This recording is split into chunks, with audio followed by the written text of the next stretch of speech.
এক নজরে 27টি আমল আপনাদেরকে বলে দিচ্ছি। নাম্বার 1 চাঁদ দেখা, নাম্বার 2 রোজা রাখা, নাম্বার 3 তারাবির নামাজ আদায় করা, নাম্বার 4 সাহরি খাওয়া, 5 নম্বর আমল হলো শেষ সময় সাহরি খাওয়া, 6 নম্বর আমল হলো ইফতার করা, 7 নম্বর আমল হলো তাড়াতাড়ি ইফতার করা, এবং 8 নম্বর আমল হলো ইফতারের দোয়া পড়া, 9 নম্বর আমল হলো সাহরি এবং ইফতারে খেজুর খাওয়া, 10 নম্বর আমল হলো রমজান মাসের সকল গুনাহ বর্জন করা, 11 নম্বর আমল হলো বেশি বেশি দোয়া করা, 12 নম্বর আমল হলো মিথ্যা কথা এবং কাজ পরিহার করা, 13 নম্বর আমল হলো অশ্লীলতা এবং ঝগড়া বিবাদ রমজানে রোজা রেখে না করা,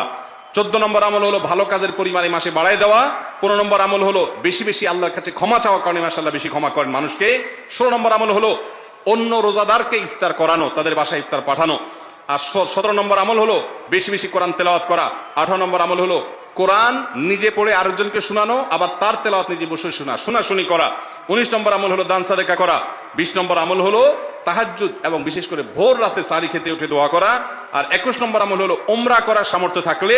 22 নম্বর আমল হলো ইতিকাফ করা শেষ দশকে, 23 নম্বর আমল হলো শেষ দশকের বেজর রাতে শেষ দশকের প্রত্যেকটা রাতে ইবাদতের পরিমাণ বাড়িয়ে দেওয়া এবং বিশেষভাবে রাত্রি জাগরণ করা শেষ দশক, আর 24 নম্বর আমল হলো শেষ দশকে নিজের পরিবারকে ঘুম থেকে ডেকে তোলা, স্ত্রী সঙ্গ ত্যাগ করা, 25 নম্বর আমল হলো লাইলাতুল কদর অনুসন্ধান করা, 26 নম্বর আমল হলো লাইলাতুল কদর বিশেষ দোয়া পাঠ করা, আর 27 নম্বর আমল হলো ফিতরা দেওয়া।